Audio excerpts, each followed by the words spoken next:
know. Is this on? Lewis? Thank you.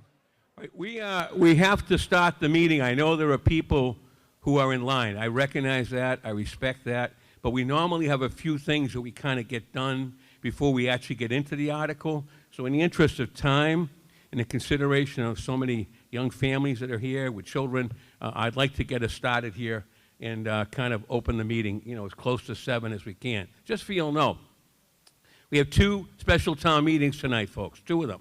Now, what we're going to do is we're going to obviously delve into special town meeting, so-called number 1, which I'm kind of guessing everyone's here for the Galvin Middle School. But at 7:30, we have to recess. We will then recess briefly, open up the special town meeting warrant number 2.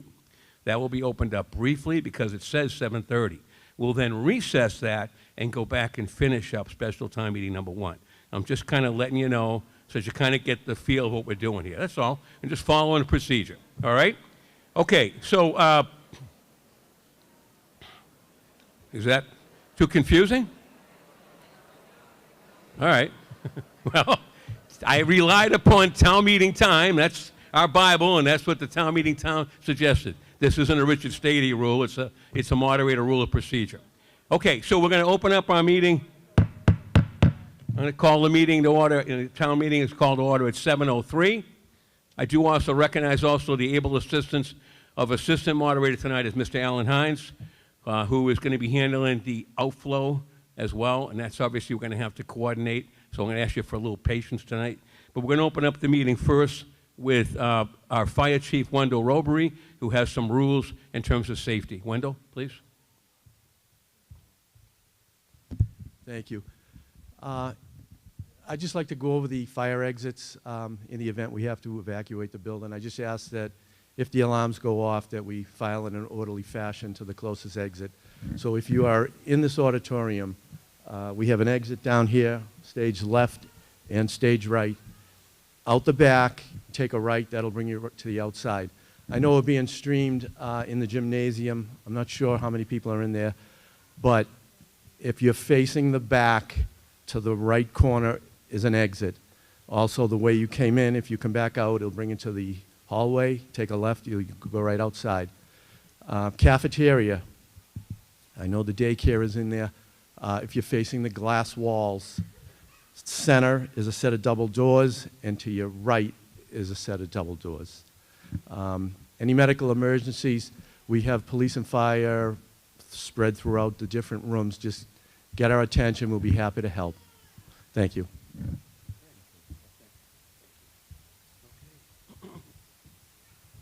Okay, at this time, I'd like to recognize Reverend John Timillo III, the pastor of the Congregational Church of Canton, who will deliver the invocation. Pastor.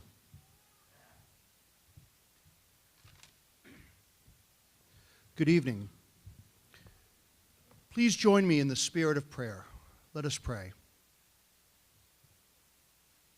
Holy God, we gather here tonight, theist, atheist, and agnostic alike, seeking an open, respectful exchange of ideas.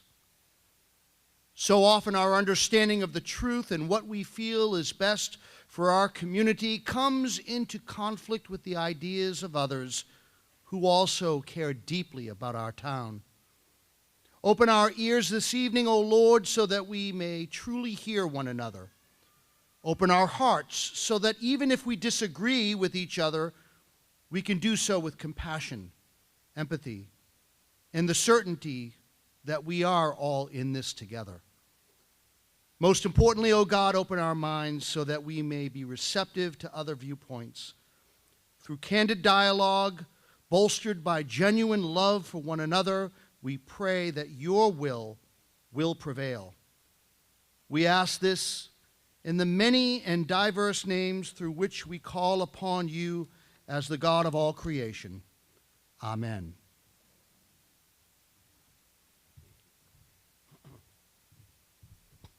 All right. Thank you, Reverend. All right, seeing that we've concluded our work in terms of preliminary, we will now go right to Article number 1, which is to adopt the rules to govern the special town meeting, which is called Special Town Meeting number 1. Chair recognizes the chairperson of the FinCom, Emilio Moro. Emilio? Mr. Moderator, the Finance Committee moves Article 1, Motion 1 is printed in the warrant. All right, it's been moved and seconded. Adoption of the rules in terms of the special town meeting. Speaking on the motion? Okay. This motion simply sets the initial meeting date of special town meeting number 1 with the starting time of 7 o'clock p.m. tonight. And if necessary, it will continue on Wednesday, November 20, 2024, to begin at 7 o'clock p.m. All right. Are there any questions? We see none. We're ready for the vote. All in favor signify just by simply saying aye. Aye. Opposed? Motion carries. Is there a motion too? Yes, sir. Yeah. Emilio? Mr. Moderator, the Finance Committee moves Article 1, Motion 2 as printed in the warrant. All right, it's been moved and seconded. Adoption of motion 2, which is pretty typical. You outline people who are allowed the privilege of attending, even though they're not residents. It's pretty standard. The list is there for your review. Are there any questions? Seeing none, ready for the vote. All in favor, please say aye. Aye. Opposed? And the motion has carried. All right. So, moving right along, we will go right to Article 2, which is the Galvin Middle School construction project. And the chair at this time recognizes the chair of the Finance Committee to move the question, or to move the article, sorry.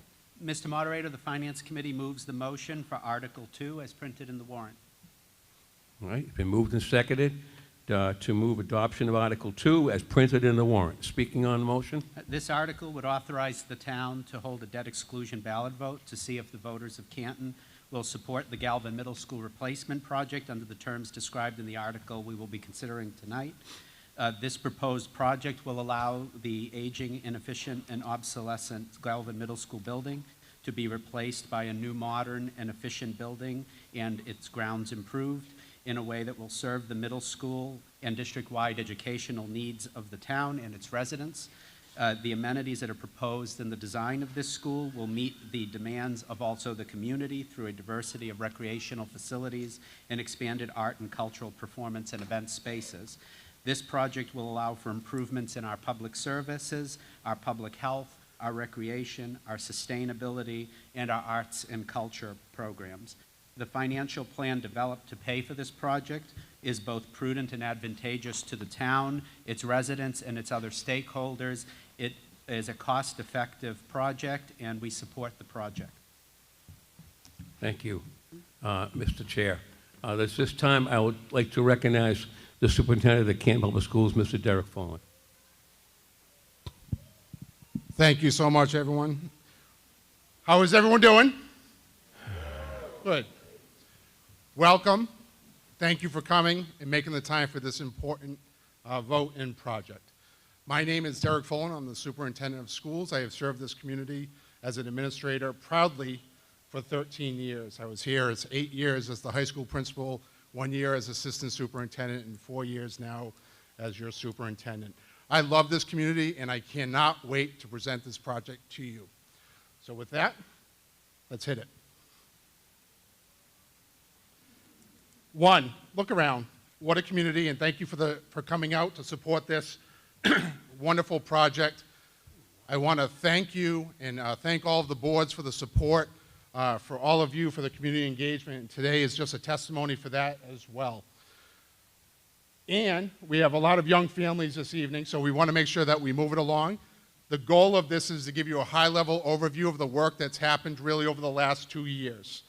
It dates back to 2016-17, but the project work has really been done over the last 24 months. So with that in time in mind, let's move it forward. So one, anytime a project like this happens, we focus on our students, and we get great results when we collaborate and act as a team and as a community. So I open up with gratitude. The first thing is we were incredibly lucky to be chosen into the MSBA process, and that's the Massachusetts School Building Authority, MSBA. You'll hear that quite often. They represent our funding partner through all of this, and they have an incredibly rigorous experience that they put your school building committee through, and the town, and the engagement, the educational visioning. for the purpose of awarding you a grant and paying for a portion of a school building. It is tough, I will tell you, having been at the front lines, have gone through it. But we went through it and we succeeded, met every milestone. We are so pleased to have a wonderful team. And on June 27th, we submitted our schematic design and budget for that to be considered. And then on August 28th of this year, they unanimously voted to approve and commend our schematic design and budget that we bring to you today as a community. That's no small feat, and we are so proud of that moment. We are now in the funding phase, so thank you to MSBA and our partners there. It yielded, for this community, for this project, $72 million, with a maximum grant of $74 million. Special thanks as well to Representative Bill Galvin, Senator Paul Feeney, and Senator Walter Timilty. All three played a critical role in ensuring that we were highly considered for that application process for the MSBA that opened up this opportunity. It took us 5 years for our application to be fully accepted and committed to, and thank you to our representatives.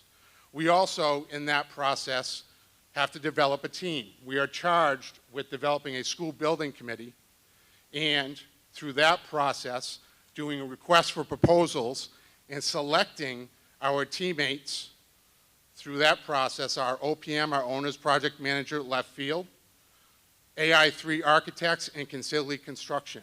The MSBA sets the guidelines in which that selection happens. All three were different, and I can tell you unequivocally, we have the very best team. They work on schools for the majority of their construction and their work. AI3, for example, only designs schools. They all were reference checks, and as a member of the educational community, I wanted a few things, and I said this at a recent meeting. I wanted someone that understood schools and education, our students, and the needs of our family and community. I wanted to be able to trust each one of these companies and the people that they brought forward. And I can tell you unequivocally, all three have been by my side for nearly 2 years now. I trust them. I consider them great partners in this, and they have showed up to every single community event that we have held, at nighttime, farmers markets, Heritage Festival, Canton Stock, you name it. There is always someone there. That's important to me as your superintendent representing this community. And then thank you to you, the residents of the town of Canton, because to be fully engaged in this, we needed the community forums, we needed the stakeholders for the educational visioning, we needed the feedback along the way. So thank you. This is your project, Canton. This is the schools, but it's also the community's project, and we thank all of you. There has been overwhelming support in presenting to each one of the boards and committees along the way. The select board, the school committee, the school building committee, the finance committee, the capital planning committee, the master plan implementation committee, the economic development committee. All of them supported this in an overwhelming manner. They asked tough questions. We had long presentations. There were multiple nights, but it's all worth it when you have great consensus across all of your boards. We also have been rolling in, and there's been a number of groups from CABI to CDI, Residents for Sustainable Equitable Future, Canton Alliance Against Substance Abuse, on and on, the number of groups that have come forward and said we want to endorse this project because it's good for our kids and it's good for our community. So we're so proud of all these community partners. Here it is. I always like to begin, with that final product. We worked so hard. This is and will be the new Galvin Middle School. It is currently scheduled to be built on the current parking lot of the Galvin Middle School. The Galvin Middle School, for many of you, if you're sentimental, has been there for 50 years. It's been a wonderful building and lots of memories, as all schools are. Schools and kids and our educators and our families are the heart and soul of a community. Our buildings are as well. They have such sentimental value. But it is time. Our building spoke to us. It had water breaks. We had to shut down for a week at a time. It takes a lot of maintenance right now to maintain it, to be honest with you, and it does not meet what we want for an educational vision.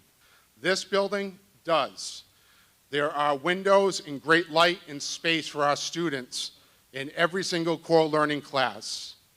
You'll see that there's a 5th and 6th grade wing, there's a 7th and 8th grade wing, there's a beautiful common area that's also the cafeteria, there's an 800-seat auditorium and 2 gymnasiums, in addition to our many other aspects here. This is a product of marrying the educational vision with this design. And I'd be remiss if I didn't say, we are a very historic town. And this town has red brick and beautiful buildings, and we wanted to make sure that was represented here as well. So we went with the red brick on the outside, and if you get really close to the design, there's some nice design features that connect it to the Revere site as well. So we're really proud of the design team. We feel like it fits into the fabric of this community, and yet is a state-of-the-art facility that will be there for hopefully more than 50 years. So why are we here? The article is about funding, the article is about a building, but as an educator and as a parent myself of 3, and as someone that believes in education at the highest level, everything we do is for our students and for the educational experiences of those students. The building helps deliver those experiences. So we're here because we love our students and we believe in our students, and we want to place them in the best situation to succeed. And you have to recognize in your community when a building has lived its life and when there is new opportunity before us. And that's where we are now. And I love students because watching them learn, watching them interact, we have over 100 future students next door in the cafeteria having a blast with our current students. And just to get pumped up for this evening, we went and visited them because it helps center you. The students are at the center of our work, and we love their voice. In fact, in the newspaper, in a letter to the editor, one of our sophomores and a former GHS student had a finishing quote that said, "With a new building, Canton students will have the benefits of learning in the best possible environment and be set up to succeed." I could not have said it better myself, and I would rather one of our students say what needs to be said for this evening. The next portion here is a technical one. When you go through the MSBA process, there are different milestones that have to happen. Preferred schematic design, you have your schematic design that you submit. There's also your funding plan that has to happen. And here, there are 2 steps that we are required to do as a community to fulfill. We're here tonight to authorize the town to borrow money to build the new GMS and to put it on a December 10th ballot. If tonight there's a 2/3 affirmative vote, we then move to the December 10th ballot, and voters will decide if the project moves forward. That is a simple majority vote. Those are a mix of an outline of the expectations and bylaws of our town and the expectations of MSBA. That is what's before you this evening. Project overview.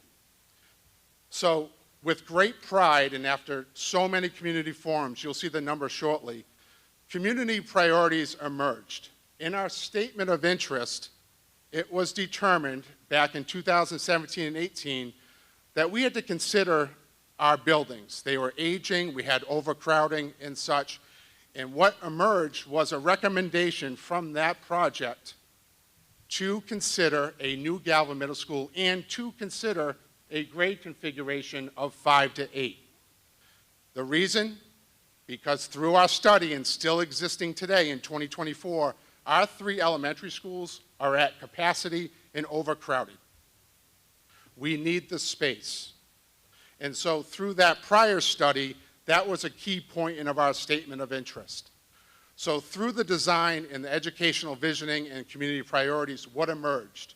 It's a 218,000 square foot building.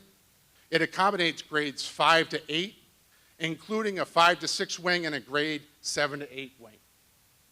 What we heard in that major decision that was voted on December 20th by the school committee was, we understand the need for the elementary schools, but boy, that seems like a big shift. I don't know if how many of you went through junior high and it was 7th and 8th grade. And then it became middle school and there were teens, and it's 6th to 8th grade, and now 5th to 8th grade. As a parent, it's very normal to say, what does that look like? It seems like there's a big gap there.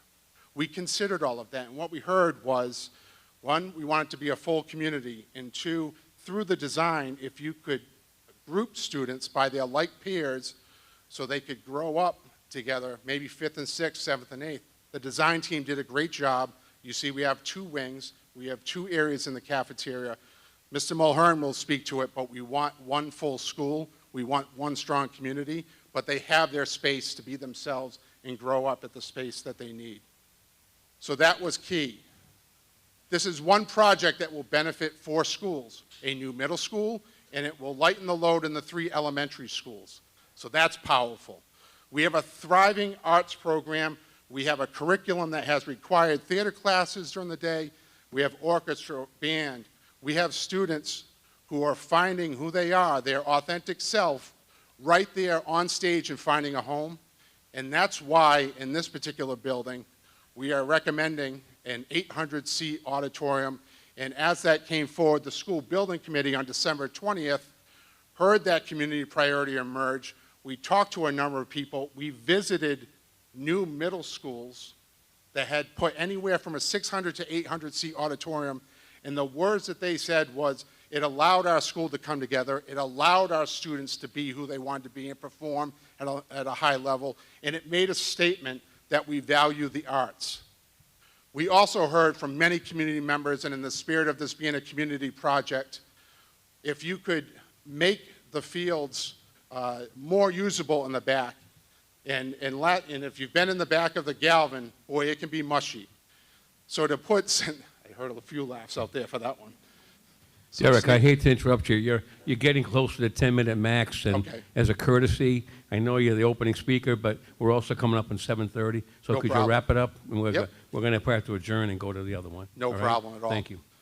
So we have a double gymnasium, a geothermal well, and a fossil fuel-free electric building. Those were priorities that emerged. Don't worry, I can take a hint. Let's get going. There's a process here that dates back to 2018, and we have all of these different steps. We are in 2024 in the funding phase. We will do some enabling in 2025. It's 2 years of construction. It would open in 28, and then in 29, the exterior would be finished. The quickest way, if you have a first grader, add 4 years, you will have a 5th grader in that building when it opens, and then add 4 all the way through. Next slide, please. All right, buildings cost money, there's no doubt about it. One of the things here that we wanted to be upfront about is for a medium house, $750,000, we did the average. You can see in the first year, it's on the higher end, the first 2 years, and then it drops off dramatically in year 3 and in 5. So one thing to consider is realize it's going to be a little bit different for everyone based on the value of a home. But on the right-hand side, I draw your attention, over the 30-year bond, it is a $441 average, or $110 per quarter. For projects often like this, they're often $1,000 per household. I know mine will be in the community where I live, and I'm going to show you how we help mitigate that cost. So there are 3 levers that we're using here in the funding recommendation. Some pension assessment savings, which are current operating dollars that will help mitigate the cost. We are also looking at a 30-year bond for a debt exclusion. We are also looking, and we have not taxed the levy for the last 5 years. That will help mitigate that cost. If you look down, it is $441 over the 30-year time frame. And if you look at the top, you have that $241 million budget, the $74 million from MSBA, leaving $167 million for the town to fund. Through some really proper planning, and this is a key note, none of this comes into play until 5 years from now due to the forecasting and forward thinking of financials. Is there assistance? One, we want to acknowledge that any type of taxes or costs in today's day and age for sure and in the future play a big impact. There is financial assistance, especially for our senior assistants, disabled veterans. We have a list that are here, and we'll also have available information on our websites. We care a great deal about everyone. We know that everyone loves the students and believes in the project, but the tax impact can be quite great. So we want to be aware of that and acknowledge that, and we're here to help.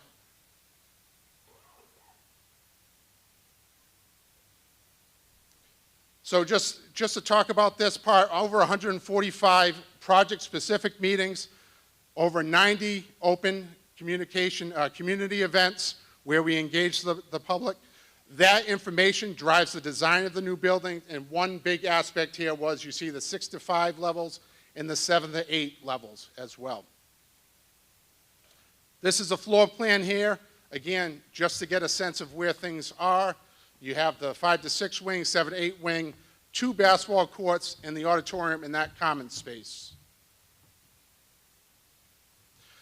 This is an aerial view of it. You can see Hanson on the right-hand side. You can see where the new building will go. The Much rink is going to be rebuilt on the left-hand side. We will have a playground and then the artificial fields with lights for some great usage and ample parking for this space.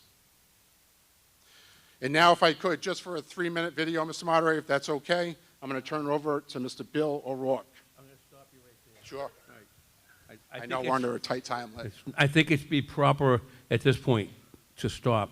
Yep. And because we're at pretty much 7:30 by that Sure. clock. And that way, we'll go into recess and then come back to you. No Okay? problem. That All right. works, yeah. So I'll entertain a motion to go into recess. Moderator, the Finance Committee moves to recess special town meeting number 1 at this Right. time. All right, moved and seconded. All in favor? Opposed? All right, we're in recess. That's special town meeting number 1. We now have to go because it is publicized as at 7:30, and the hour is 7:30. Hold on. I'm sorry? No, we're okay. We're okay. Thank you. I'm talking to Mr. Duty because we have 2 locations tonight, so please, again, bear with me. We're going to go right to special town meeting number 2. I'm opening the warrant, and the chair would recognize Article 1. At this time, Chairman of the FinCom. Mr. Moderator, the Finance Committee moves Article 1, Motion 1 as printed in the warrant. All right, it's been moved and seconded. Adoption of Article 1, Motion 1 of special town meeting number 2. Any questions? Seeing none, ready for the vote. All those in favor, please say aye. Aye. Opposed? That motion is adopted. Is there a motion 2? There is. Yep. Chair recognizes Chairman of the FinCom. Mr. Moderator, the Finance Committee moves Article 1, Motion 2 as printed in the warrant. All right. It's been moved and seconded. Are there any questions? Seeing none, ready for the vote. All those in favor, please say aye. Aye. Opposed? That motion carries. So now the special town meeting number 2 has been opened properly, fulfilling the law. I would entertain a motion to recess special town meeting 2 and to return back to special town meeting number 1. Mr. Morio. Mr. Moderator, the Finance Committee moves to adjourn special town meeting number 2. No, not adjourn. No, Sorry. recess. All right. Recess. That's all right. Sorry. Not so Premature, fast. That would be great. but no, not cool. That was quick. I thought that was fast. So, Mr. Moderator, the Finance Committee moves to recess special town meeting number 2 at this time. All right. Been moved and seconded that we are in recess. All in favor? Aye. All opposed? Motion carries. Now we'll go back to town meeting number 1. If you can keep that straight, you're better than I am. And we'll go back. The speaker was Mr. Follen. You had a video to continue? And I hope this will be it, because I really have been very kind to you. But that's okay. Thanks for not leaving. All right. Okay, I'm going right. to turn it over to Mr. Bill O'Rourke, who's a project executive from Consigli. This was an animation that we heard a lot of good feedback, so it's only 3 minutes here, and then we'll wrap it up and turn it over to you, Mr. Moderator. All right. Thank you, O'Rourke? sir. Yes, sir. Can you give your name and identify who you are for the record? Yes, Bill O'Rourke, Director, Project Executive with Consigli Construction. Okay. Yes, sir. So again, all right, so this is a abbreviated version of what some of you may have seen on the website. This is just the overview, just to orientate yourselves. Pecunit Street on the right, Hanson up top. What we're proposing to do is an enabling phase in summer of 2025, and that's to remove the Much rink, which will be reconstructed on the other side of the school. And the purpose of this work here is to really build a temporary parking and queuing area where the rink currently sits, as well as a temporary bus loop. The plan here is to eliminate much of the traffic and congestion that you currently have on Pecunit Street at pickup and drop-off times. So this is, summer of '26, we'll start the construction of the new school. Again, there's the traffic route for the buses as well as trucking. We'll obviously have blackout times for pickup and drop-off. But we will be closing off, fencing off the entire perimeter of the site where the new school is going to go. Obviously, we'll have all kinds of safety put in place with fencing and barriers and overhead protection and sound barriers and all those kinds of things. So here's just obviously an animation of the temporary bus route, taking the students around to the back of the school. You saw the queuing area over to the side for Hanson and Galvin for the parents. Again, taking the cars off of Pecunit. The pickup and drop-off area for the buses will be over there temporarily during construction at the cafeteria, sorry. So now new school construction will fly through this, I promise, starting with the earthwork for the footings and the foundations. That's those going in there now, the new concrete. Structural steel framing. Again, this is all summer of 2026. And then, I wish we could build it this fast. But followed by parking, sidewalks, landscaping for the new school, which will open in this, for the fall of 2028. At that time, we will fence off and enclose the existing Galvin Middle School, and we will perform abatement and demolition of that school. I'm talking faster than the animation. I didn't think that could happen. Followed by parking lots, landscaping, and then the new turf fields out back, which will be completed for the school year of 2029, along with the new mush rink. So I know that was fast. Hopefully it was fast enough. Works for me. All right, thank you, sir. All right. All right. I do want to acknowledge, I always do this for elected officials, that our State Representative William Galvin has joined us. We're very happy to have him. By the way, the building is not named after Bill, although we will claim that at times. It's named after his, what was it, great uncle, the former superintendent, wonderful man, but that's okay, you can claim it. We won't, all right, great to have you with us tonight. Back to you, Derek, very quickly, I hope. Very quickly. Absolutely, Mr. Moderator. 2 paragraphs here. Well, one, the slide is just really is this opportunity that's in front of us here. If it passes, we go to the December 10th. If that passes, we move forward with this project. If it fails, everything stops. They give us 120 days to make a decision as a community to access that $72 million and move it forward. I don't like to dwell on things that fail. I love things that pass and are successful, and I'll end with this statement here. I want to thank you for your engagement during this process, and especially this evening as a community. We are so often live in our present moment, caring for our families, living day to day. It's not too often that we are presented with an opportunity, a generational opportunity that brings the entire community together as one and invests in the future of our children, families, and educators. Tonight, we have that opportunity. Thank you so much. Thank you, Superintendent. All right, Chair recognizes our, right. Okay, let's stay in order. We appreciate that. Yes, Ms. Halloran. Yes. Move this down a little bit. Yep. Okay. Good evening. My name is Kendall O'Halloran, 2 Beatty Street. I am the chair of the Canton School Committee and, of course, a Canton resident, also a parent of 2 in the district. I speak to you now as a resident of Canton. 17 years ago, my husband and I moved to Canton. We chose Canton because of the great community, proximity to Boston, and quite a few other reasons. But the key factor that had us choose Canton over other local towns was the quality of the schools, as well as the town overall focus on the children when making decisions. Forward thinking and focused on our future. We loved that, and we continue to love that. It is a point of pride. From early years as a town resident, I heard from many that the so-called weak link in our town education system was and continues to be the infrastructure and building at the middle school, the Galvin Middle School. But let's consider that for years, the Galvin Middle School has been turning out excellent students who have exceeded expectations during middle school, high school, and onwards. The fact that this is an old and outdated school was something that I first heard about 16 years ago. No doubt some of you heard about it much sooner. Guess what? The state of the failing building hasn't gotten any better. Despite having amazing leadership and staff at the school and regular maintenance to the building, age has gotten the better of it. We have canceled school because of burst pipes that flood from the top down. We have had a drainage system flood from the ground up. A number of core classrooms have no windows. Teaching space setup is far less than ideal for modern instruction. Just this morning, we had water leaking from a ceiling. I saw the video.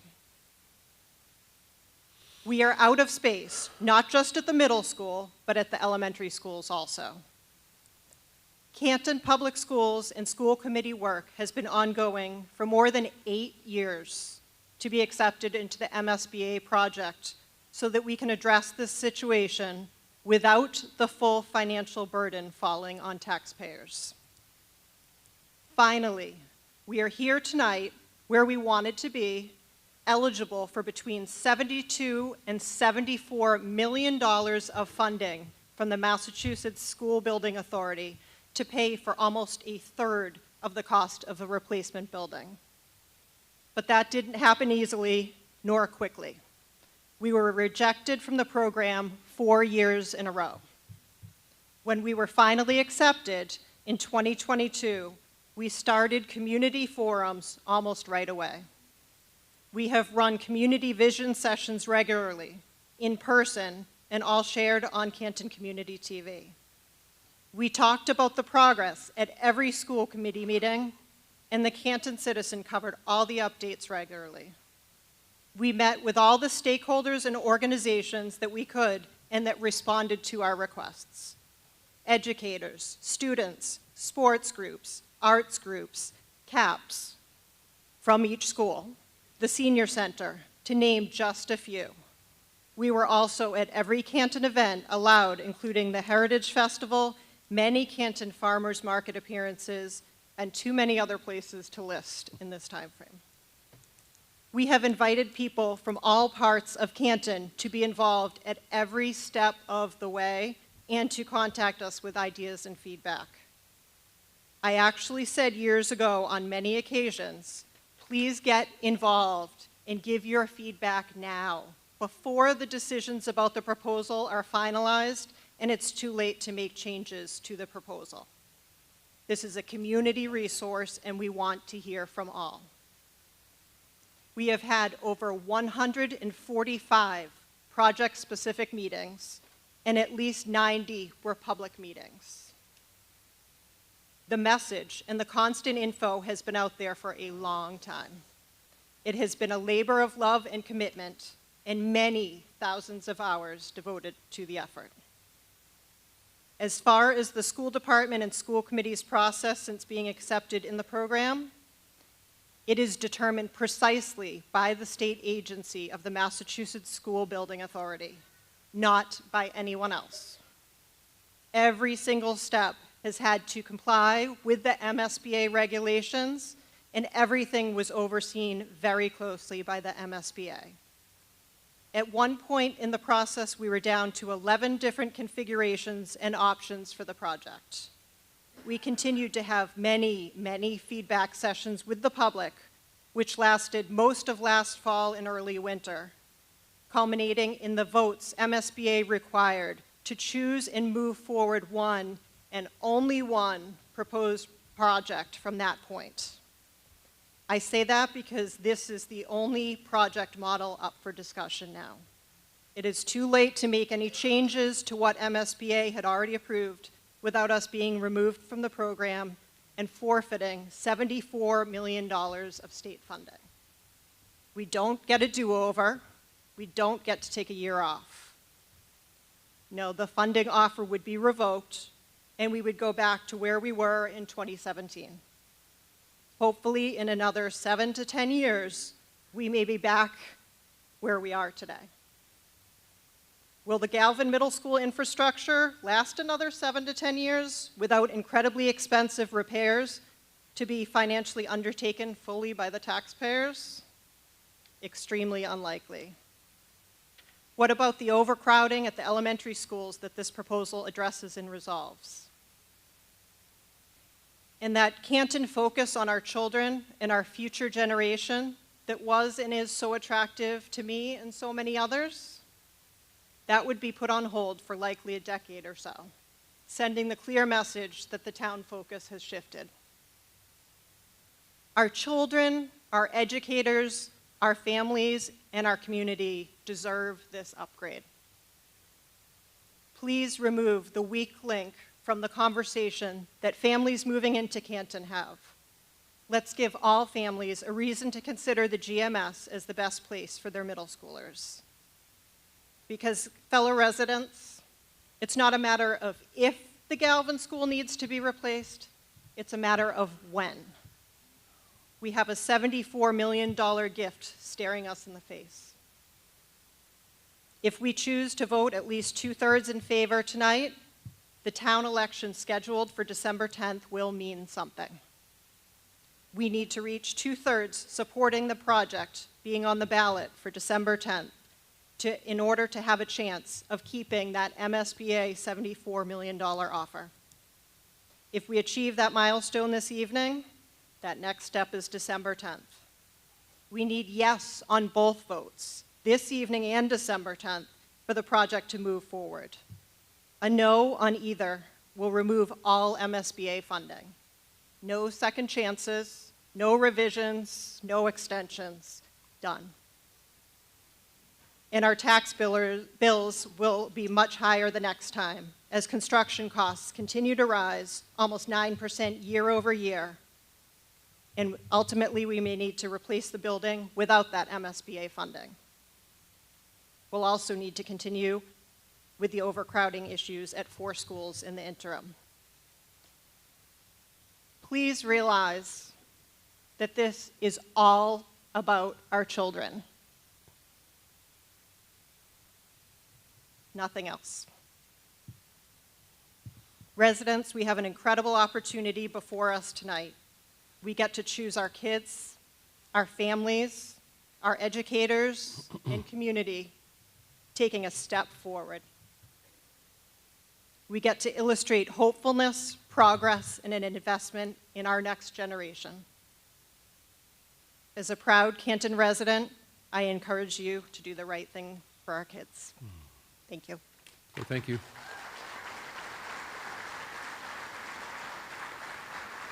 Just a point of order, I'm going to ask people, please keep your remarks to 10 minutes or under, and also please do not talk about a ballot question or something that's not germane tonight. Tonight's focus is to get adoption of the article. That's it. We're not going to be talking about what's going to happen next.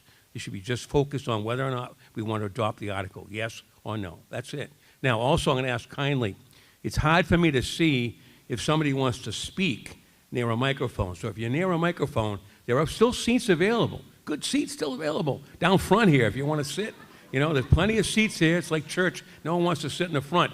I won't bite. Come on down. But please clear the area so I can see who's at the mic. And with that, I recognize the chair of the CPC, Dave. Go ahead, sir. Thank you, Mr. Moderator. Dave M. Hart, 8 Talbot Road, Chairman of the Capital Planning Committee. I am speaking this evening for the Capital Planning Committee, not for myself. The Capital Planning Committee was asked to review this project. We had a series of public meetings, some joint meetings with FinCom to review the schematic and the financials. This process, because it includes the MSBA, was a little different than what capital planning normally does. So we were presented with the final plan as approved by the MSBA. So we couldn't make any changes, any recommendations, or anything like that. But we did support to the FinCom 501 vote to support this project. It was not unanimous. We did have committee members with concerns, and those concerns really is the cost. And we just want to make sure that town meeting here is voting and that you understand that it is $167 million. It's a full auditorium, a full 2 gyms, a lighted turf field, so in addition to 4 grades of a middle school. So they just wanted me to convey to town meeting that, you know, we do support this, but please understand it is expensive and you are getting a lot for your money. Thank you. Thank you, sir. Does anybody in the select board want to speak? I'm looking at the select board. Mr. Chair, do you want to speak before we move? I think someone's going to move a question. You never know. Selectmen want to weigh in? Thank you, Mr. Moderator. Mike Loughran, 258 Norfolk Street, Chair of the Select Board. Speaking on behalf of the Select Board unanimously supported this project. This is a chance to be part of, to have this middle school be part of your legacy, to say that you voted and got this new middle school built. For those that went to the middle school, I went to the middle school. It was a sucky experience. And I wonder if the way this school is about to be designed, and considering that grades 5 and 6 are going to be together, and then 7 and 8, if this is going to be a turning point where middle school is not the miserable time that it has been in the past for some. So I strongly encourage you to support this. This is a great opportunity for the town. As it's been pointed out, it immediately solves a problem at 4 schools. And if we let this slip by, we have to start all over again. So I hope you'll support it tonight. Thank you. Thank you, Mr. Moderator. Okay. All right. You didn't have me as a teacher, but that's okay. We will go to this person here. Yes, your name and address for your...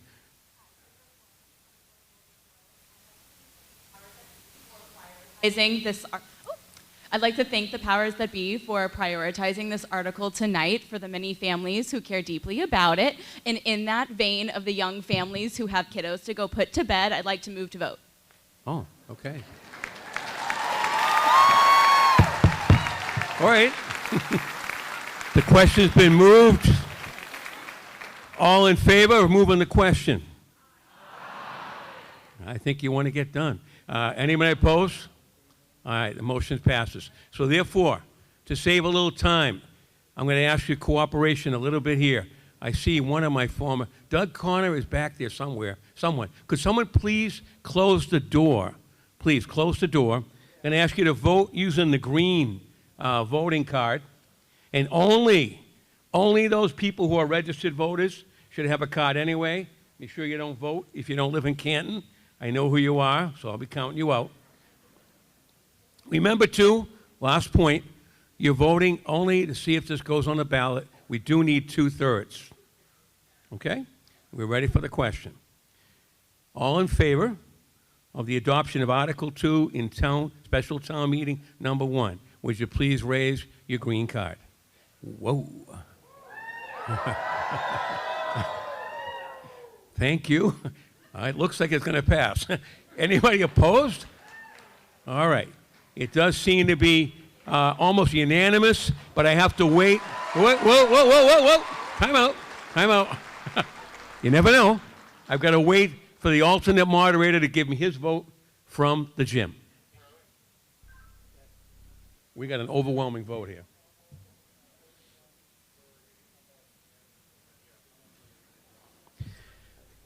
All right, I am pleased to report that the gymnasium, Mr. Hines, the alternate moderator, has reported an almost unanimous vote as well. And therefore, I declare Article 2 has passed. Mr. Karen. Yes, sir. It has been moved. He is right. Seconded. to adjourn special town meeting number 1. Well done. All in favor? Opposed? We are adjourned. All right. But now, wait a minute. I know some of you are going to go. I understand that. I respect that. We do have a special town meeting number 2. You're more than welcome to stay, but I do want to move on to number 2. We're going to be in brief recess. I'm going to stand in recess for about 5 minutes. All right? Brief recess. Whoa. What a vote. Unbelievable.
We'd like to get started on special town meeting number 2, folks.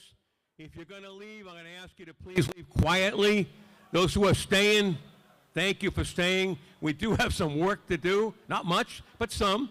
We want to conclude with the articles needed for special town meeting warrant number 2.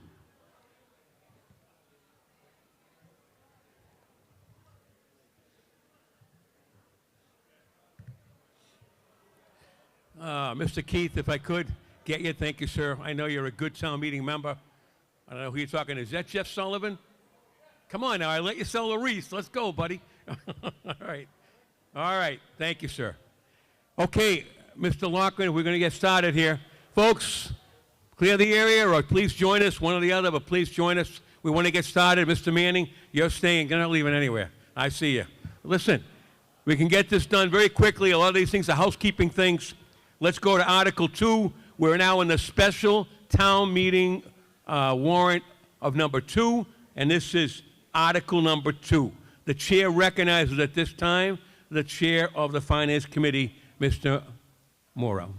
Mr. Moderator, the Finance Committee moves the motion for Article 2 as printed in the warrant. All right, thank you. It has been moved and seconded. Speaking on this motion.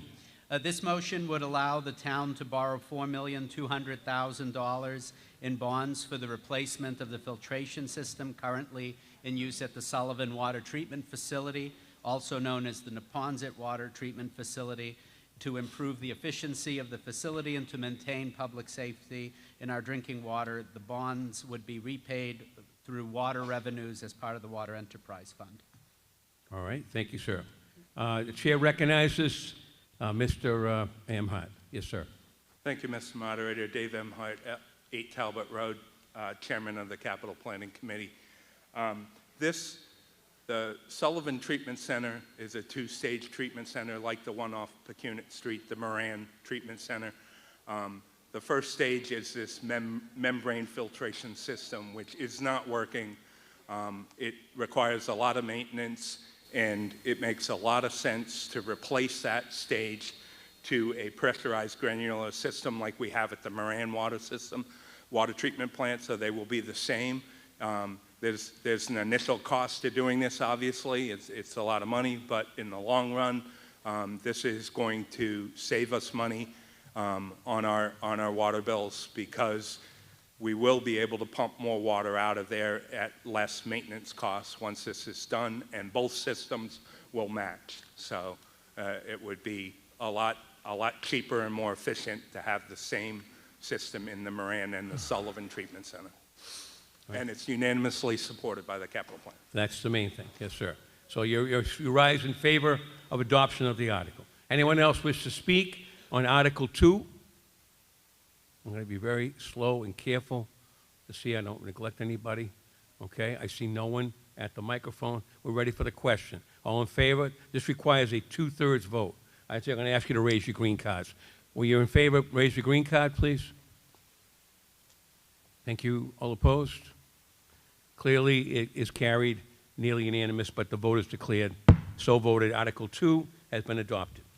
All right, next up. Article 3. This has to do with the clerk. Chair recognizes the chair of the FinCom. Mr. Moderator, the Finance Committee moves the motion for Article 3 as printed in the warrant. All right, been moved and seconded. Speaking on the motion. This motion sets the salary of the town clerk for fiscal year 25 at $122,541.64. This is a technical correction that was suggested by our town council. The salary amount presented at our May 13, 2024 annual town meeting within the fiscal year 25 budget article was correct. However, it was incorrectly presented within Article 7, Motion 1 of that 2024 May ATM. There is no financial impact to the town for this correction. The town clerk is the only full-time elected position whose salary is set by town meeting. Beginning next year, the town will set these salaries for elected officers within the budget article with a corresponding footnote on the budget page to prevent this issue from occurring in future years through a separate article. All right, thank you, sir. We have someone at the microphone. Yes, sir. Yep, Kevin Donovan, 3 Adrian Drive. Yes, Mr. Kevin. Moderator, just trying to figure out, in fiscal year, I guess, 23, the salary was $104,000, and it was voted for a 3% increase. I went back to the 2/6/24 select board meeting to listen to that just today, and was asked for a 3% increase from $104,000, and that would bring it to $107,000. So how is it jumping to $122,000? That's an $18,000 increase in 1 year. Okay, good question. We'll have someone like to answer that question. Mr. Scollins, the Finance Director? Yes, sir.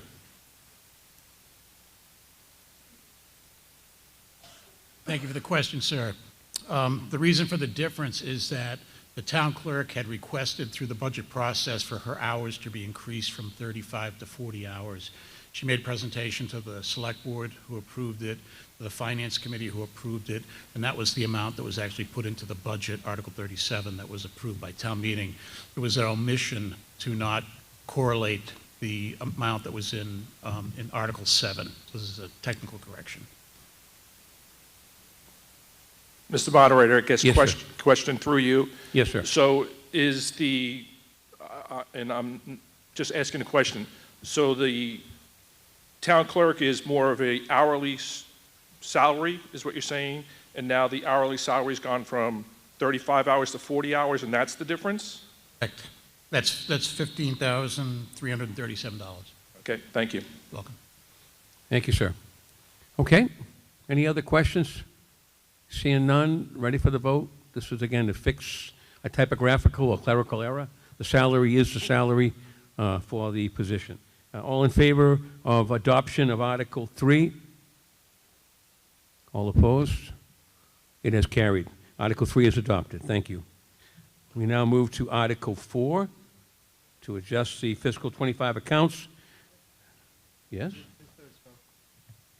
I said, therefore, it's been voted. I adopted. It's adopted. What? No, it doesn't. You're out of order. Please sit down. It has been. I'll declare the vote unanimous. How's that? All right? Thank you, Town Council. Thanks for guiding me tonight. I needed you 2 nights ago. Yes, sir. Mr. Moderator. Moderator recognizes the chair of the FinCom. Mr. Moderator, the Finance Committee moves the motion for Article 4 as printed in the warrant. Been moved and seconded. Any questions? Anyone wish to speak? Seeing none. Ready for the question? You want to speak on it? Go ahead. The town received additional state aid in the amount of $222,244 in July 2024, which was after the town meeting had approved the fiscal year 25 budget. So these funds will supplement the school department budget voted under Article 37 of our May 2024 annual town meeting. Thank you. Any questions? I don't see anybody with their hand up. Anyone wish to speak? Nope. Ready for the vote? If you raise your green card, all in favor? Opposed? This only requires a majority vote. It is certainly a majority vote. Therefore, Article 4 is adopted. Article 5, something to do with the Special Education Reserve Fund. Chair recognizes the chairman of the Finance Committee. Mr. Moderator, the Finance Committee moves the motion for Article 5 as written in the warrant. All right. Been moved and seconded. Speaking on it. This motion transfers $1,600,000 from free cash, which is also known as the undesignated fund balance, to the Special Education Reserve Account. This reserve account provides a means to set aside funds to be used to cover unanticipated expenses that exceed the school department's operating budget for special education costs. This reserve account may only be used if the school committee and select board each vote to approve the use of these funds. And as we know, the special education often is a volatile funding source, funding issue, so having a reserve account greatly benefits the schools. All right. Thank you. Any questions on this? Yes, Mr. Donovan. Yes, sir. Thank you, Mr. Moderator. Just for clarity, we voted special education fund once already, so that money, the way I understand it, has been moved and given to the school committee because we went $11 million over budget, and now we're giving another $1.6 million for special education. It's a little confusing because 7 years ago at this meeting, I brought up that we needed to handle the special education revolving fund. This is just like a cash register that we're giving to the school system all the time. We give them money for special education already, and they say they're going to use it, but they use it for other things, and then they just come back and tap this well every single year. They overspent, and now we've given them the money from 25 already, and now we got to fill it up again for 1.6 million. There Mr. has- Donovan, I appreciate your comment, with all due respect. So you rise in opposition to the article, then? I do. You do, okay, just make sure. So you're speaking against it. Do we have an answer for that previous speaker? Yes, sir. The funds for that special education fund that were approved at our ATM in May were used to help offset the overrun from fiscal year '24 when we closed the fiscal year, at fiscal year end. So these funds will recharge that fund so that in fiscal year '25, if there are unanticipated costs in special ed, we will have, the school department will have potentially access, assuming that it's supported, to access those funds. And special ed is something that's very dynamic and changes as the year goes on. So even though, yes, it's often tapped, it often needs to be tapped just because of the unexpected costs that are often associated with special ed, many of which the schools are legally required to provide. I completely understand the special ed and everything. I guess the accountability, and I know the Finance Committee doesn't have complete accountability, is that the school budget was over $11 million last year. And we took money out of the budget already for this year to fill the gap from last year because they went over. Okay, so now we're giving them more. So we voted the school budget already, and now we're giving them another $1.6 million. Well, it's required for the purpose I stated, and also it requires both school committee and select board to approve any access to those funds, so there is a bit of oversight even outside of the schools, I would say. Okay, let's keep the comments for the chair. You're doing a nice job. Yes, person right here. Yes, please.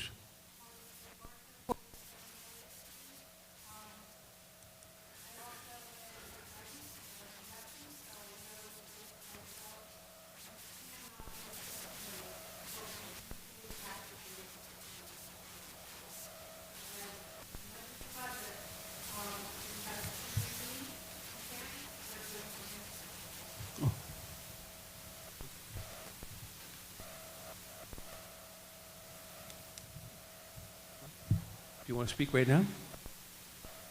Yes, sir. Please, your name and address for the record. Yes, sir. Microphone isn't on yet. We'll get it. No. Oh, hey.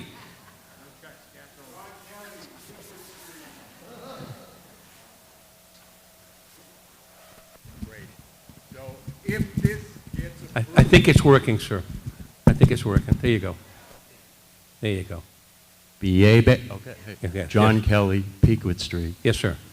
If these funds do get added to the special education reserve account, is it possible that through the means of oversight that happened at the past town meeting, that these funds will be added to the school committee budget to make up any deficit that may occur this year?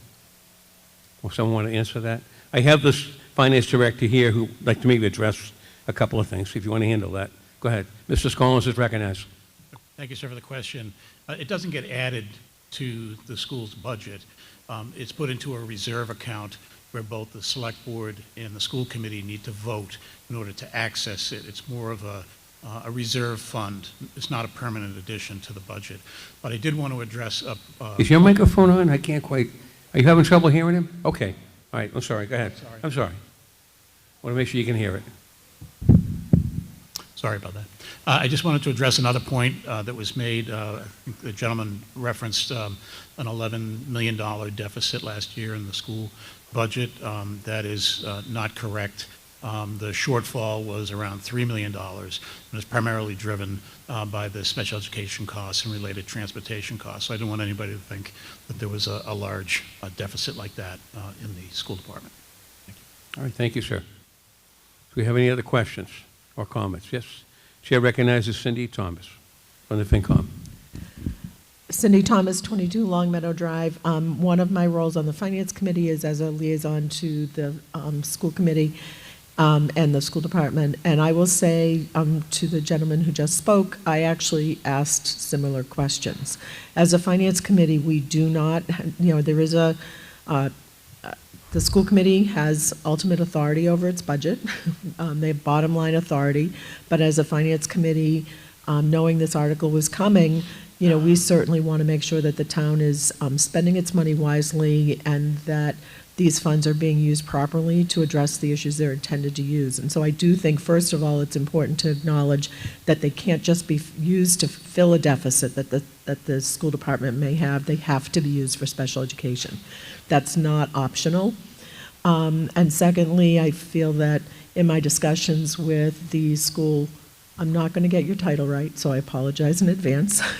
Assistant superintendent, perhaps, for business, finance, thank you, and the superintendent, we had some lengthy discussions about the complexity of the special education program.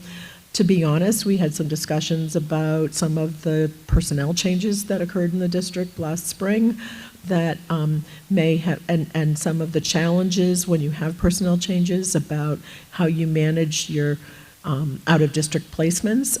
Any of you who read the Boston Globe yesterday, that read the Boston Globe today, you saw some of the challenges school districts face in managing out-of-district placements. I felt reassured, excuse me, I've been losing my voice today, that our district is working very hard for the right reasons. They're financial, but they're also about what's best for kids, that our district is working very hard to try and do its best to keep children in our district when it's what is best for children. That generally is also best for the finances, but it also needs to be best for children. So I think these are hard conversations, and it's important that this money not be just part of the operating budget of the school district. I think every person here on the finance committee would agree with you on that, that these reserve funds really need to be there to address the volatility of special education. And if there's any teachers in this audience, I think they could speak to the challenges that they sometimes face when suddenly it's December and something's going on with a child that wasn't going on in September. That means something different is needed for that child, and that may be an emergency. So this is what these funds are for. We don't want to see these funds be used as an operating budget supplement, but rather to address those kinds of issues. So we share as a finance committee the concerns that were expressed, and it's our commitment to continue to work with the school department to make sure that these funds are used in the way that they're intended. Okay, thank you. Chair recognizes Mr. Conley from the Select Board. Thank you, Mr. Moderator. John Conley, 37 Chapman Street. Just to emphasize what Ms. Shea Barker said, that you never know what's going to happen with a child. I spent 6 years in the school committee, and then a child could move in, a child could move out, but children don't really move out. And I spoke to the superintendent last week about this very issue, that the money would not be, quote, a piggy bank. It would be used for special ed. They have to come to us, the board, I mean, not us, the board. And we sit down and they keep us apprised of what's going on, and Mr. Lynch does as well. So this is very important that we have, just in case something happens, because we don't know, and there, but the grace of God, go, special needs education has to be done for the child. It's all around the child. Thank you. Thank you, Mr. Conley. Yes. Janet McGuire, 3 Talbot Road. Could anyone speak to where the 1.6 comes from in terms of, if you're planning a budget, right, you have actual projections and things. So what are the items that this 1.6 would cover, if anyone can speak to that? So want to speak to that question? Emilio, you want to give it a shot? Yeah. All right. Chair recognizes Emilio. So the, through the moderator, the motion that is transferring $1,600,000 from free cash. So that would be funds that aren't currently designated for a specific purpose, and they would be used in case there were overruns of special ed.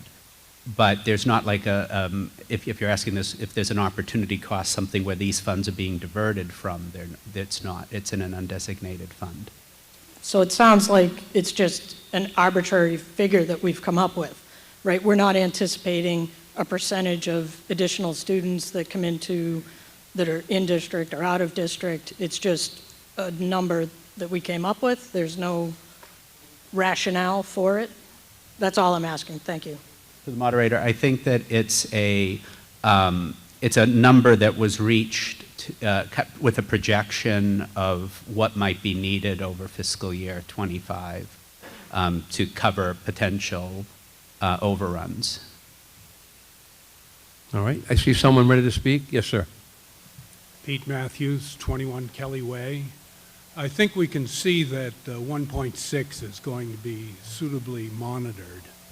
How about funds for special education that are in the school committee's annual budget and already approved? Are they similarly monitored, or is that can be used by the school committee as a slush fund and then it needs to be replenished?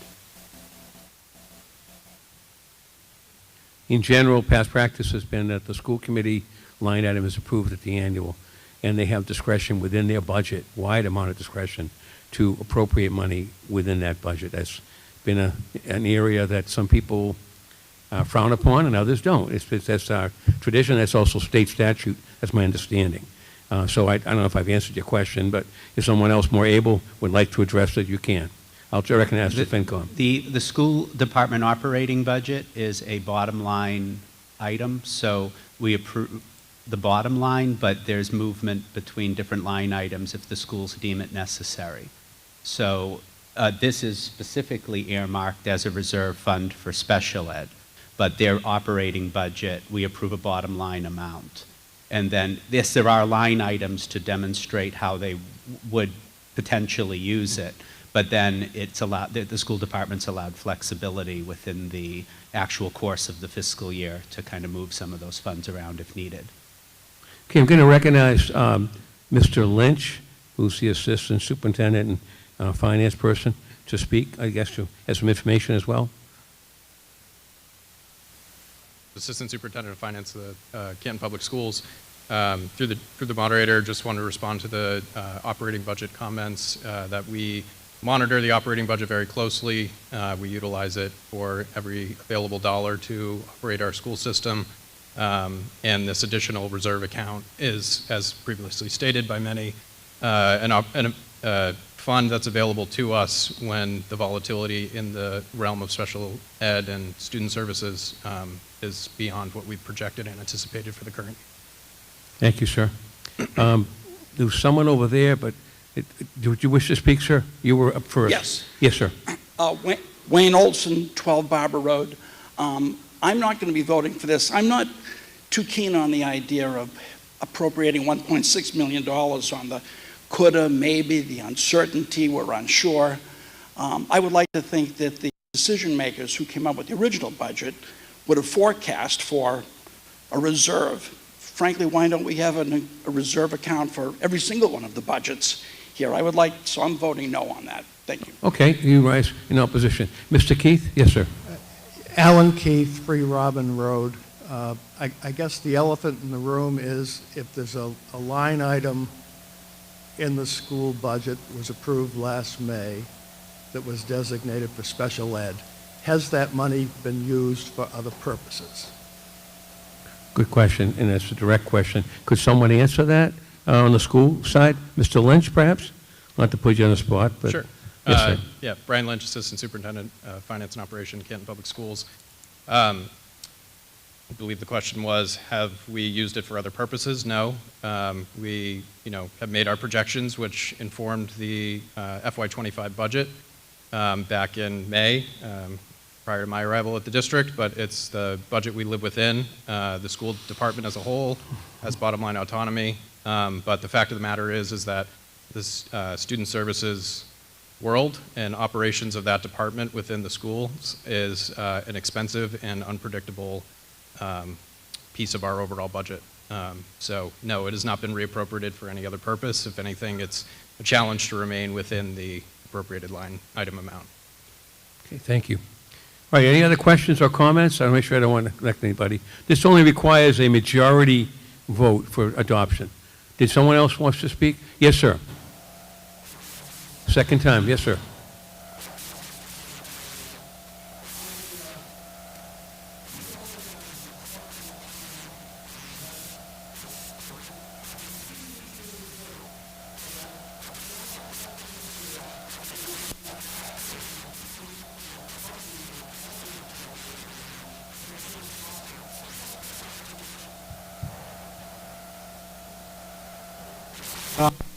Is the microphone working? I don't know if, I think it is, but I'm having trouble with that microphone for some reason. We may have to switch to just 2 mics, or 3 mics, I guess. There's one over there. Pete Matthews, 21 Kelly Way. There you go. I can see the need for a reserve, and I can support it, but only if it is applied after all funds that have been previously approved for special education. It can't somehow be a creeping slush fund with spending the money elsewhere because they need it elsewhere, and now they're coming back to the well for more special education funds. I see your point. So So you rise in opposition then? At the current state, I'm in opposition. Yes, sir. All right. Do we have anybody else that wants to speak? Yes, ma'am. Yes, ma'am. Sorry. Jennifer Trethaway, 22 Leonard Street. I stand in support of the article as the parent of a child who was placed out of district here in Canton. And I can assure anybody who has a question in this room that the schools did everything they could for him until they couldn't. And then when they couldn't, they put him in the best place.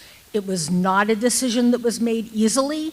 It was not a decision that was made willy-nilly, as I heard somebody say earlier.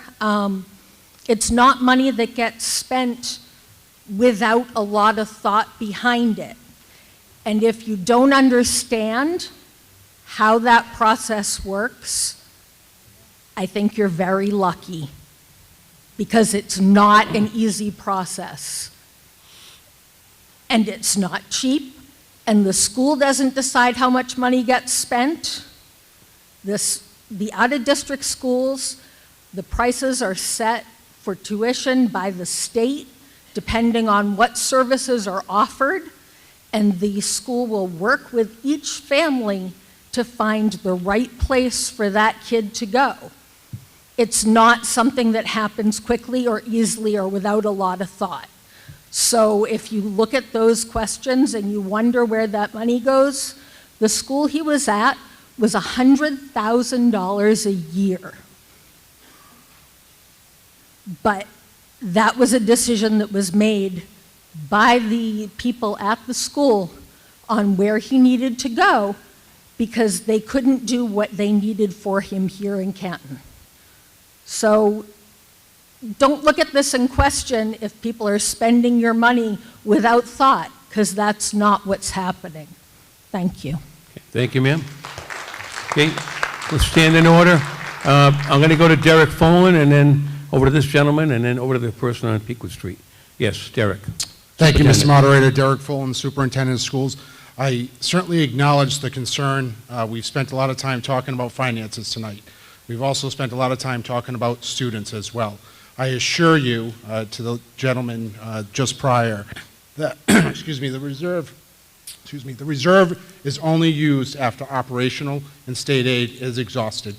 It is an important element for us to have there. We faced an incredibly difficult year last year, like almost every school district in the state. You may have seen that out-of-district private institutions unilaterally increased their costs 14%. You may have also seen that many districts at the end of the year there were shortfalls and calls for operational overrides. Through the grace of this town and this reserve, in the cooperation with town officials, FinCom, Select Board, School Committee, we did not face that operational override, and we were able to close the gap.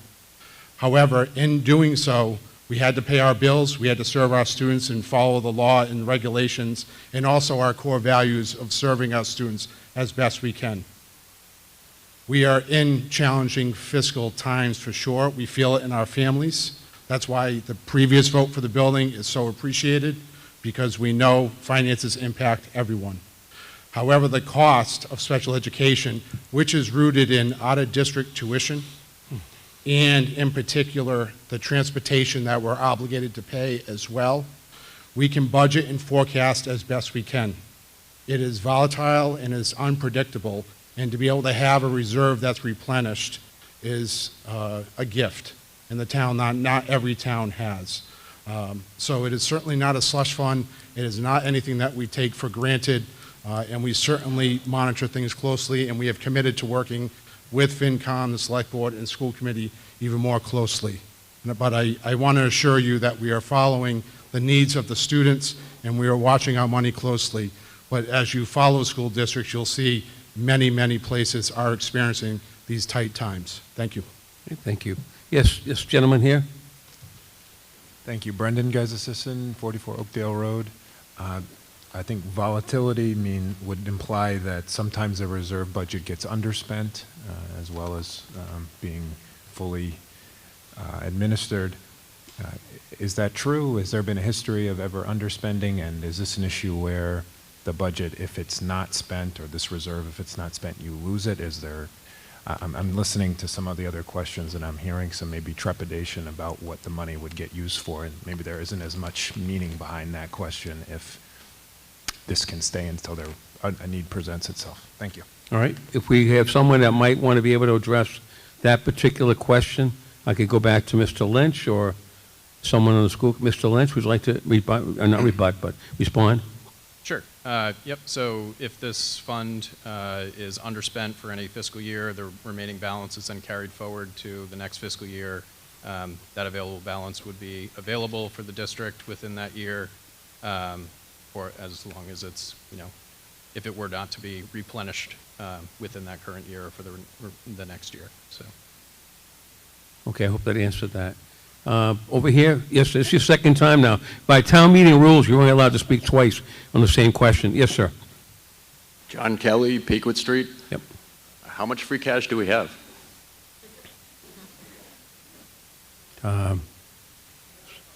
Someone, that's what I have. I don't know. Mr. Scollins, you want to speak about that? How much free cash we have? Thank you for the question, sir. $10,943,338. All right. Okay. I want to make sure I'm being fair. Does anybody else wish to ask any questions? We have someone over there. Yes, sir. Name and address for the record. Speak into the mic.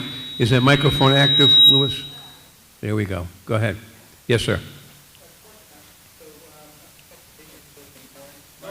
I'm having trouble hearing you.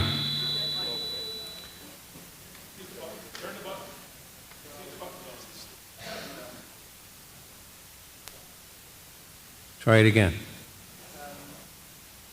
So education is very expensive, and I think that's more true with special education. And I think, it's very true. I think it's fortunate for us who never have to, deal with that. And then we don't have to, think about how much that costs until we come to meetings like this. But I'm also sensitive to the fact that if we're willing to pay for something and if we just pay without asking, then we might be overpaying. What I mean by that is, in the course of a year, we send out a lot of money to fund a budget for special education, but do we ever try to negotiate the price that we're paying for those services? And that's just for the town, like our town. Does other town negotiate? Because, if we just, accept the fact that they're going to charge us X amount of dollars and we're just going to pay, I think next year they're just going to, whoever provided the service is going to say, okay, well, it's going to be X plus Y. Do we have a process where we negotiate for those things that are very expensive?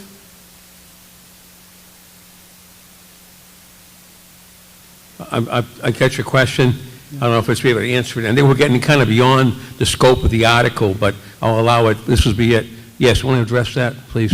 About negotiating or something? Go ahead. Sure. There's not really a lot of room to negotiate for tuition and transportation costs. As stated, the tuition prices are set by the state every fiscal year.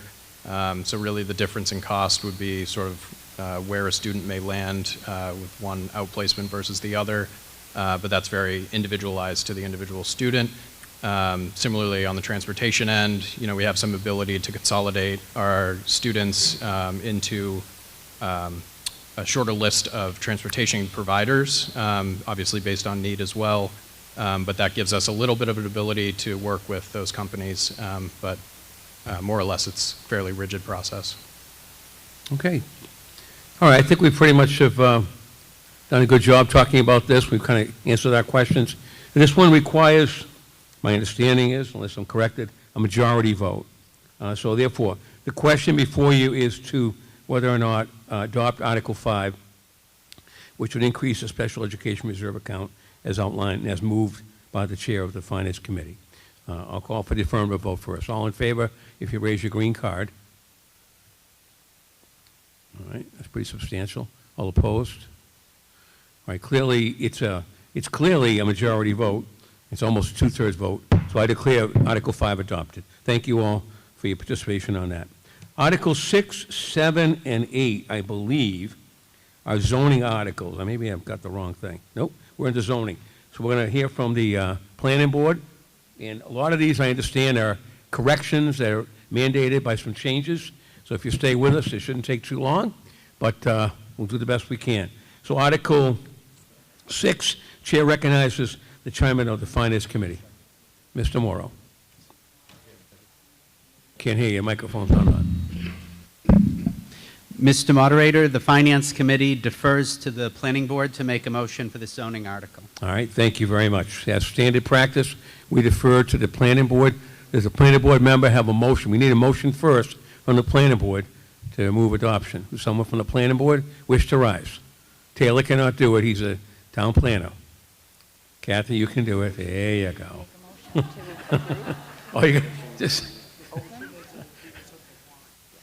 I'd like to Name and address for the record, please. Oh, Kathy McCormick, York Street, Canton. Thank you. I would like to make a motion to open Article 6 to amend the zoning bylaw, Section 11.0, page 22, as described, as written in the warrant. There you go. Okay. All right, she has moved adoption of Article 6, which is going to be amending Section 11 in the warrant. All right, thank you very much for that. It's been moved and seconded. Speaking on it, Taylor, the town planner. Taylor Torres, Town Planner, Town of Canton, 801 Washington Street. Article 6, to see if the town will vote to amend zoning bylaws, Section 11, as follows, with new word definitions being incorporated into the existing text in order alphabetically with the existing word definitions. This article was published in the Canton Citizen on September 26th and October 3rd, 2024. It was on file with the Planning Board office, the town clerk, the select board, and the library. A public hearing was held at a meeting of the Planning Board on October 11th, 2024. The board voted 4-0-0 to give a positive recommendation that this article be accepted at town meeting in accordance with Massachusetts General Laws, Chapter 40A. In Chapter 11, it's updates the definitions. There are 4 of them. The first is memorializing the current accessory apartment definition. Then we amend accessory building to accessory structure for the sake of clarification. We want to avoid confusion between accessory structures which are not inhabited, such as a shed, and accessory dwelling units. And then lot coverage, adding the definition of lot coverage, which is an important zoning term that's currently not defined in our bylaw. And then fourth, adding the definition of accessory dwelling unit, which is what it's commonly known as in place of, we had previously called it accessory apartment. Okay, thank you. Any questions concerning the article? Mr. Morrow, do you have something you wish to say?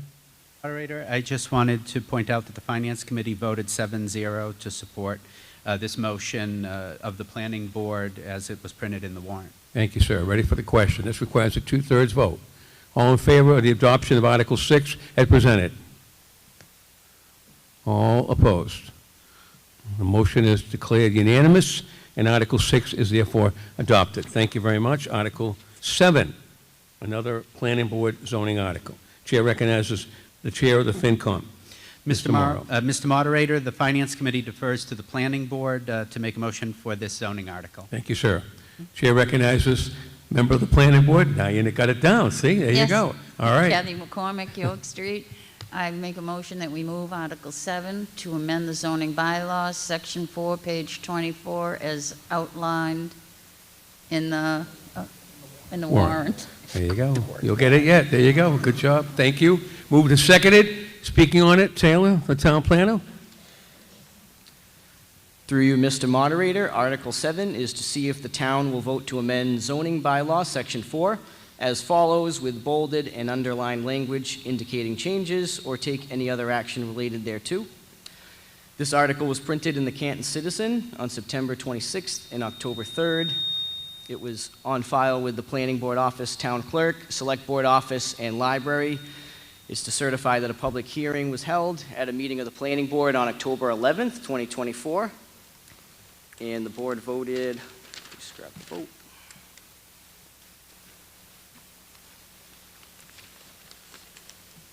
Yes? Yep, hold on. Board voted 5-0-0 to send a positive recommendation to town meeting. That the article be accepted at town meeting in accordance with Massachusetts General Bylaws, Chapter 40A. This chapter, Section 4, is the dimensional requirements section, and it's a long one because we took the opportunity to go through the entire section and do a little bit of housekeeping.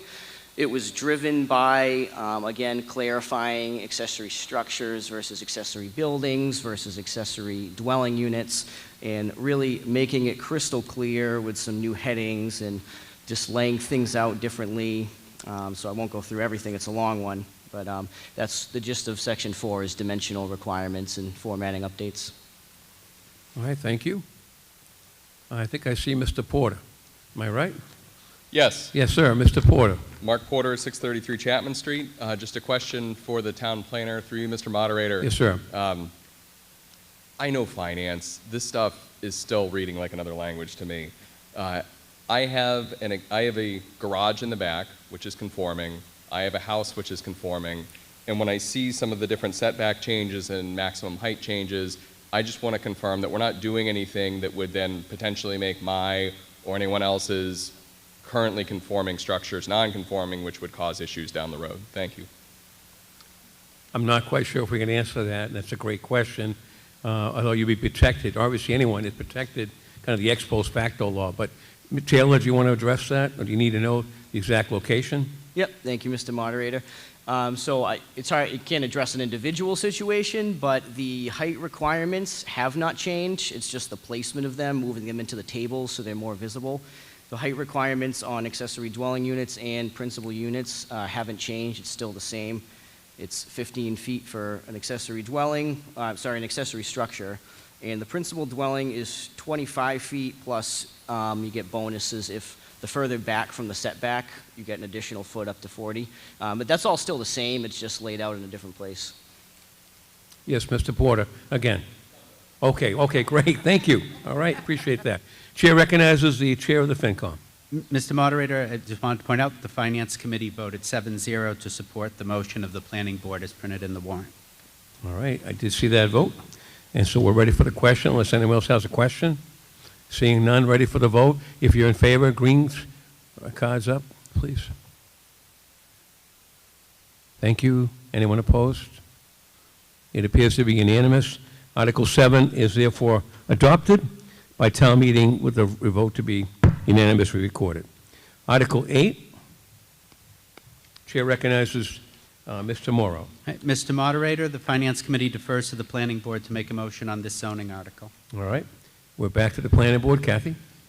Okay, I want to make a motion to move Article 8, amend the zoning bylaws, Section 8.1, page 34, as printed in the warrant. That's it. Yeah, it's pretty easy. Okay. You're doing great. All right. Moved and seconded by the planning board, adoption of Article 8. Speaking on it again, our town planner, Taylor Torres. Taylor Torres, Town Planner. Article 8, to see if the town will vote to delete zoning bylaw section 8.1, accessory apartments in single-family dwelling, and replace with the following text. This article was published in the Canton Citizen on September 26th and October 3rd. It was on file with the Planning Board, Town Clerk, Select Board, and Library for viewing. Public hearing was held at a meeting of the Planning Board on October 11th, 2024. The board voted 5-0-0 to give a positive recommendation that this article will be accepted at town meeting in accordance with Massachusetts General Laws, Chapter 40A. This is the section that currently explains accessory apartments and single-family dwellings and all the requirements and limitations for them. Rather than trying to amend bits and pieces of it, we decided to do a delete and replace with a new section called accessory dwelling units, again following the new definition, and it's more simplified and streamlined, but it has all the new proposed limitations and a purpose as well. And what was the planning board vote? I'm sorry, Taylor. 5-0-0. Thank you so much. I'll turn to the chair of the FinCom, Mr. Morrow. Mr. Moderator, the Finance Committee voted 6-0 to support the motion of the Planning Board as printed in the warrant. All right, thank you, sir. Do we have any other questions or comments on Article 8? Seeing none, are we ready for the vote? If you're in favor, please raise your green. Thank you very much. Anyone opposed? We have one. All right, I would declare, for the sake of, I'm going to declare a unanimous vote with no disrespect. Thank you, sir. And the vote is adopted, adoption of Article 8. Article 9. Chair recognizes the chairman of the Finance Committee. Mr. Moderator, the Finance Committee defers to the Planning Board to make a motion for this zoning article. All right. We defer to the, Kathy, how'd you get the short straw? But it's all right. All right, I know. Up to you again. Yes, Kathy. I'd like to make a motion to open Article 9, amend zoning bylaw, Section 8.5, page 40, as printed in the warrant. In the warrant. Thank you very much. So Article 9 has been moved and seconded by the Planning Board. Speaking on this, Taylor, one last time. No, we got two more, Mr. Moderator. What's that? There's two more articles. Oh, okay. Yep. All right. I'm sorry. Article 9, to see if the town will vote to delete zoning bylaw, Section 8.5, carriage house, and replace with not used. This article was published in the Canton Citizen on September 26th and October 3rd, 2024. It was on file with the Planning Board Office, Town Clerk, Select Board Office, and the Library. A public hearing was held on October 11th, 2024, at a meeting of the Planning Board. The board voted 4-0-0 to give a positive recommendation that this article be accepted at town meeting in accordance with Massachusetts General Laws, Chapter 40A. And Article 9 proposes to delete the carriage house because that is now completely obsolete with the passage of the previous article. Okay. Makes sense. Any questions or comments on Article 9? Seeing, Mr. Morrow? Yes, sir, I recognize you, of course. Thank you, Mr. Moderator. The Finance Committee voted 7-0 to support the motion of the Planning Board as printed in the warrant. Thank you, sir. Any other questions? Seeing none, ready for the vote? If you would please raise the green if you're in favor of it. I thank you. People opposed? It appears to be unanimously adopted. Article 9 has therefore adopted. We move on to Article 10. The map, zoning map. Chair recognizes the chair of the Finance Committee, Mr. Morrow. Thank you, Mr. Moderator. The Finance Committee defers to the Planning Board to make a motion for this zoning article. Yes, sir. I'd like to make a motion to move Article 10 to amend the zoning map on page 42 as printed in the warrant. Thank you very much.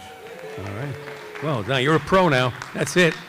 All right. Article 10 has been moved and seconded. We now hear from the town planner again. Taylor. Taylor Torres, Town Planner. Article 10, to see if the town will vote to amend the zoning map of the town of Canton, Massachusetts, dated September 2024 as follows, or take any other action related thereto, by inserting an overlay to delineate the Canton Junction Overlay District as described in Section 9.10 of the zoning bylaw and voted approved in Article 32 of 2024 annual town meeting. This article was published in the Canton Citizen on September 26th and October 3rd. It was on file with the Planning Board Office, Town Clerk, Select Board Office, and the Library. A public hearing was held at a meeting of the Planning Board on October 11th, 2024. The Planning Board voted 5-0-0 to give a positive recommendation that this article be accepted at town meeting in accordance with Massachusetts General Laws, Chapter 40A. This is an article to amend the map. Last town meeting in spring of 2024, the voters passed the zoning amendment for the Canton Junction Overlay District, and there are no changes being proposed to that, but a map amendment, I learned, requires its own separate article, so we're just amending the map to reflect what was passed at an annual town meeting this past May. Thank you, sir. All right, we're going to recognize the chair of the Finance Committee on the zoning map. All right, thank you, Mr. Moderator. The Finance Committee voted 7-0 to support the motion of the Planning Board as printed in the warrant. Thank you, sir. Any questions on this? Just to amend the map itself. All right? Nice job, Taylor. Anybody else have a question? Seeing none, ready for the vote? If you're in favor, please raise the green. All right. If you are opposed, I don't see anyone. It appears that Article 10 is unanimously adopted. Before we adjourn, please allow me a personal privilege for 2 points. I'll make it very quick. Number one, we have been well served in this town for the last several years by 2 moderators, one of who is a good friend of mine, but has announced that he is going to retire, and this is his last meeting. I want to thank him publicly for his years of service. I'm not looking for any kind of gratis. It's an easy job, you think, but it's not. There's a lot of work that goes into it, tremendous amount of work that goes in. It's a year-long job, and I think the board and the town owes Mr. Alan Hines a debt of applause. Thank you. I give you Alan Hines. Thank you, sir.